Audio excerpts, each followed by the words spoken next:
Braving the cold and the train strikes, a dozen activists gather in Paris for a protest.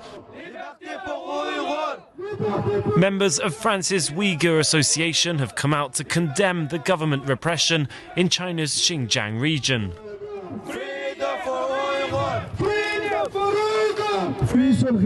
It's our ethnicity. It's our land.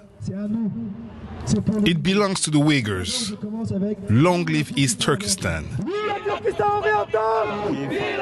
Fighting for independence in northwestern China. But they may never see their homelands or their families ever again. It's been almost a year since I last heard from my family. I haven't been able to reach them by phone nor through social media. I don't know whether they're dead, alive, or in a concentration camp.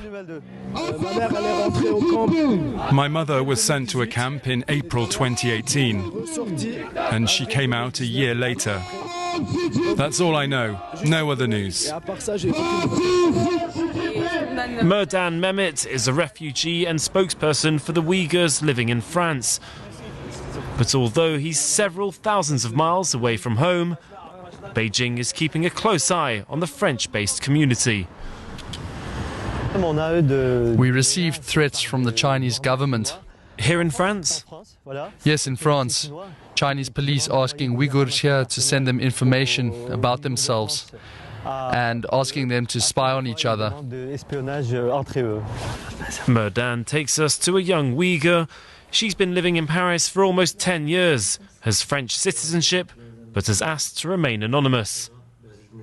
A few months ago, she received a call from her mother begging her to contact the police.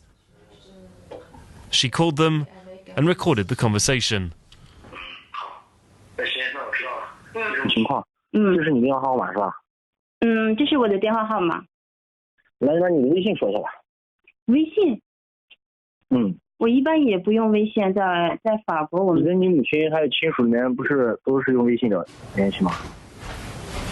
Requests that turned more and more invasive. The Chinese police asked me to send them my work contract, my lease, and the diplomas I obtained here in France. If I were married, they would have asked for my marriage certificate. Why did you send them the documents? Because they held my family hostage. I was worried they would hurt them if I refused to comply. Re-education camps have been cropping up in Xinjiang over the past 3 years, and family ties have proved an efficient way of silencing or manipulating the Uyghur diaspora. Adili and his family settled far away from Paris several years ago, but he's been living alone for 2 years now. This photo was taken a year before my wife and my daughter disappeared. It was taken on my daughter's birthday. It all began when they received a phone call from his mother-in-law. She told us she was very ill and that we should return to China. I told her that I couldn't go back, but my wife went. As soon as she landed, she was stopped by police. Then they called me to tell me that I had to return as well, or else they'd send my whole family to prison.